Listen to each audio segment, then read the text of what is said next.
Kotaku, one of the more controversial video game websites out there. They have a new editor-in-chief, Patricia Hernandez. Stephen Totilo left. Jason Schreier has left.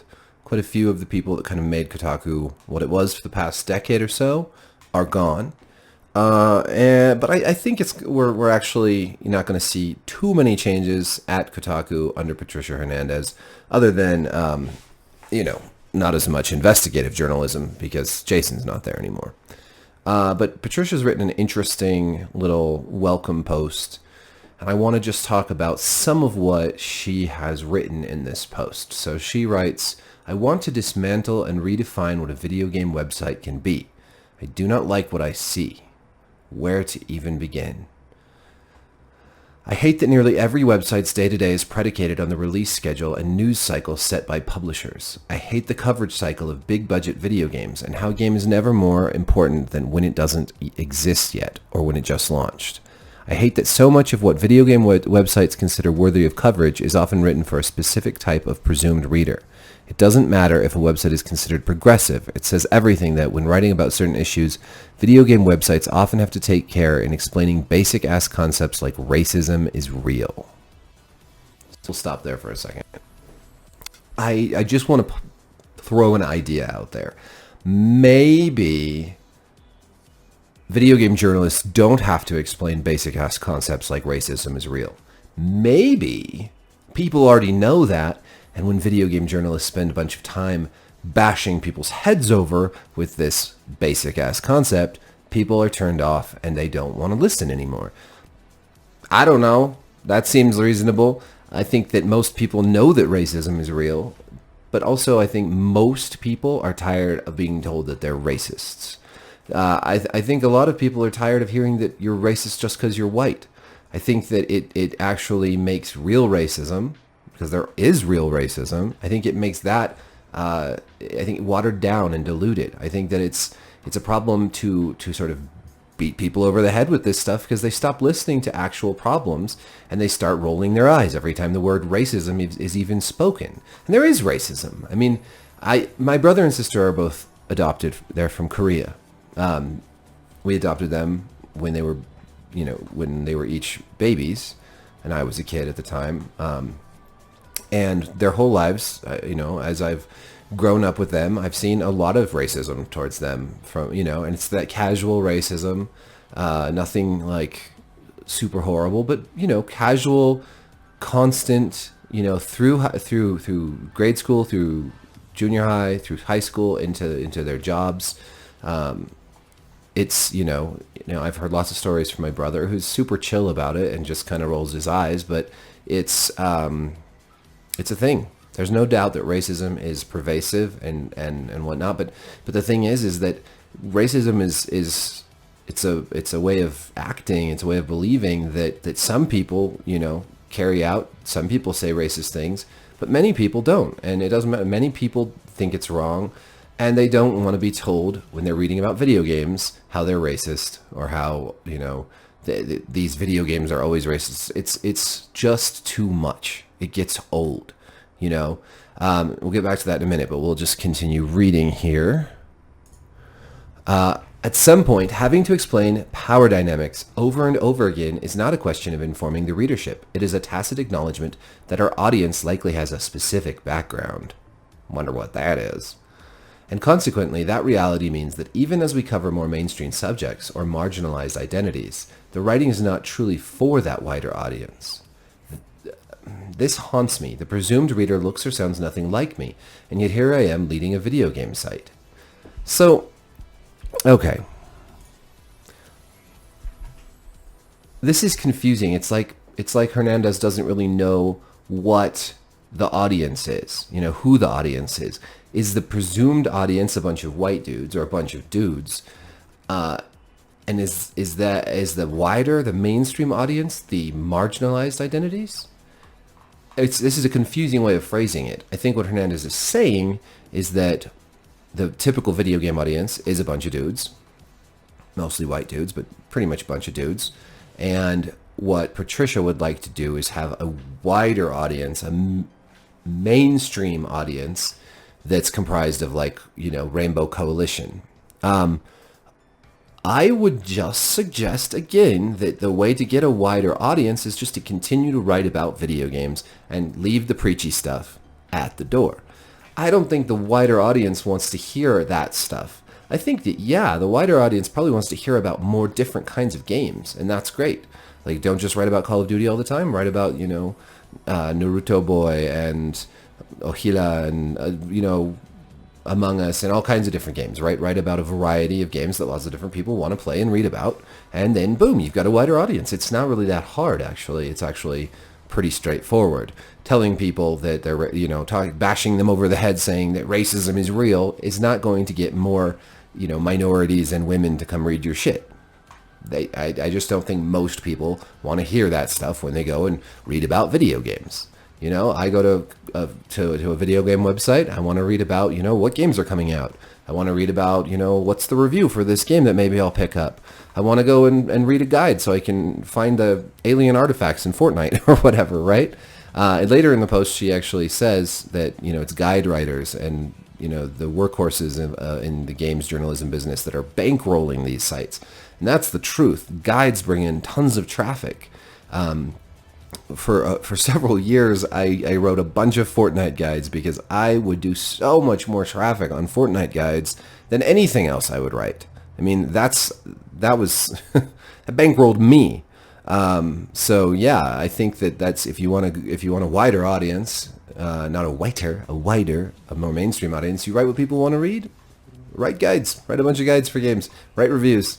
And write news. I know that Hernandez doesn't want to just get stuck in the news cycle writing what big publishers want people to write. But I think if you cover the news, but you keep it, you break on the hype, and you keep a cynical or skeptical look at what these video game publishers are saying, you can still cover breaking news. You can still cover the biggest games, but you can do so in a way that's sort of adversarial, so that you're not just a puppet of the publishing industry. Hernandez goes on to say, it's not a matter of being woke, it is a matter of survival. Video game websites as they exist now repeatedly fail to represent the wide swath of people who play games. Every year that passes, this failure becomes more and more evident. Everyone plays games now. Yet most of these people hardly frequent video game websites unless they need to know how to do something. Okay, yeah. So write more of that kind of stuff.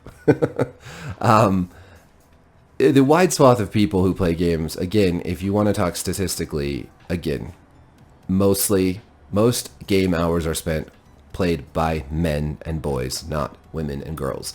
It's awesome that more women and girls are playing games, but if we're just going to talk about wider swaths of people, then we should acknowledge the real statistical reality here.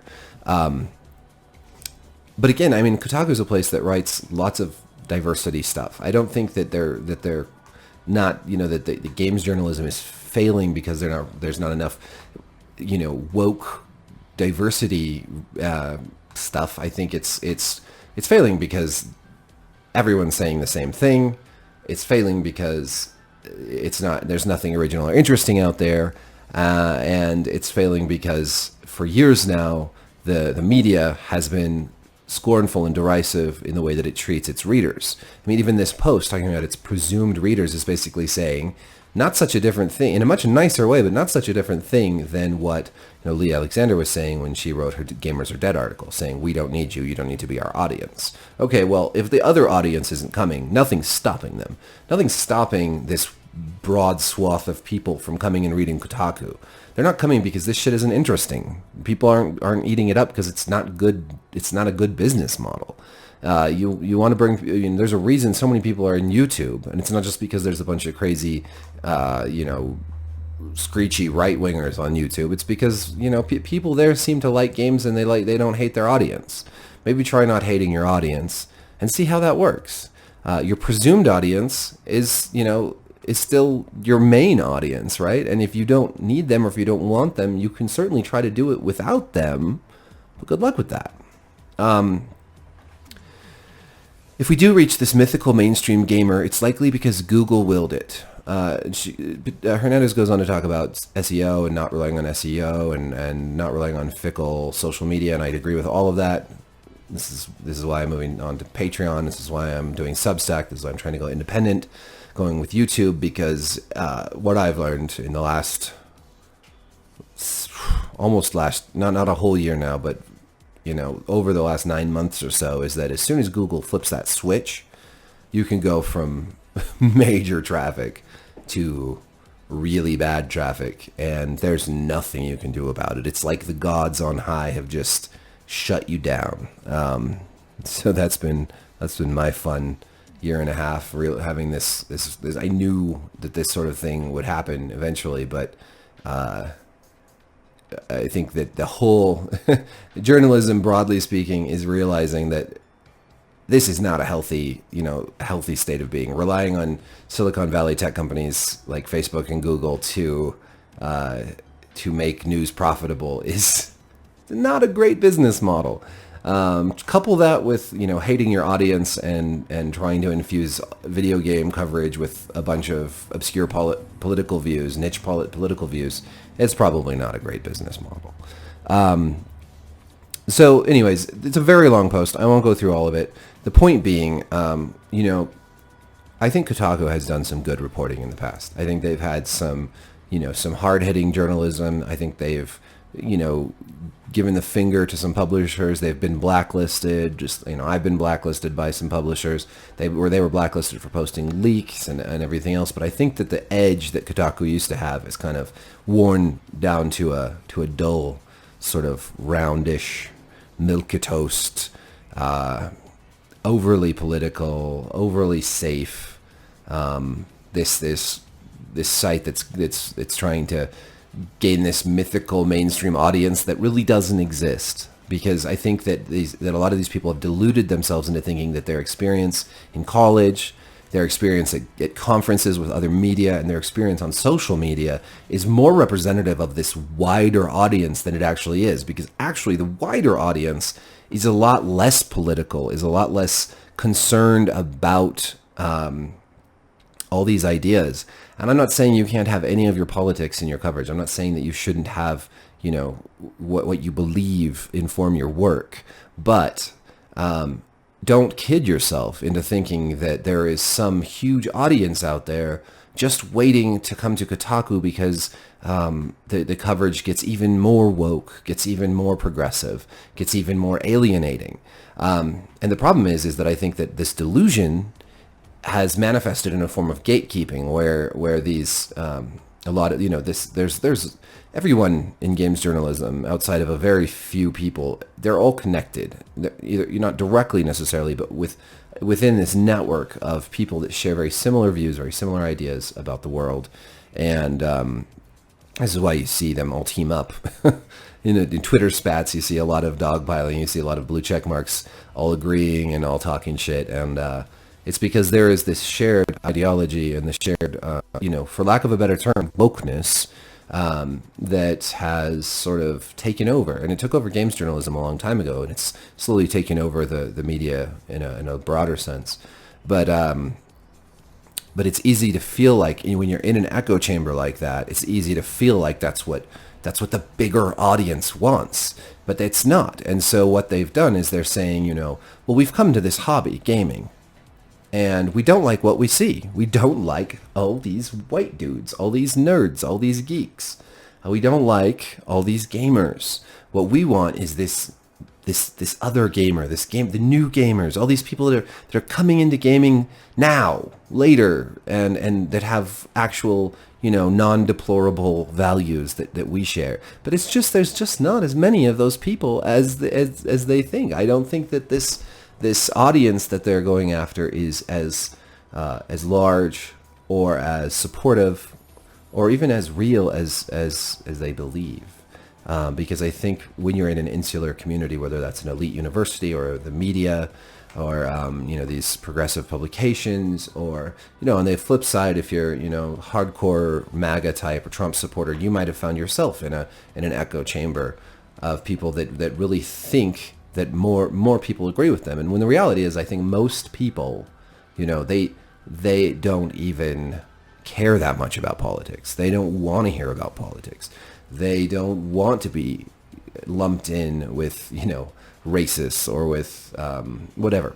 I just think that it's really easy to find yourself in an echo chamber on social media, in your community, and not realize that the wider world is probably not, your beliefs in the wider world are probably not in sync.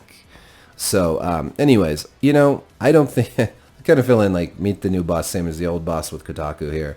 I think that they will continue to do exactly what they've been doing, and I think that it will have exactly the same results.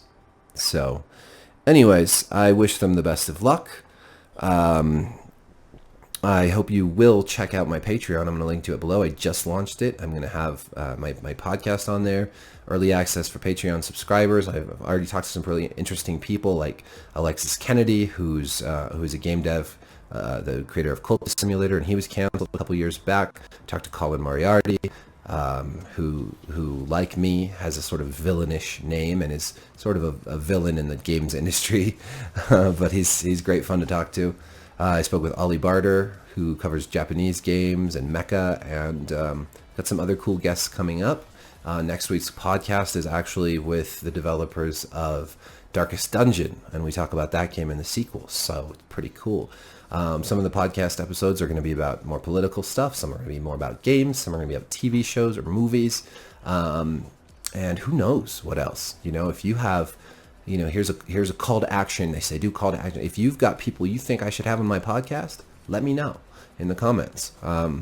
Because I'm having a fun time talking to people, learning about new things and having conversations, and it's really exciting. So thank you. Like and subscribe, ring the bell.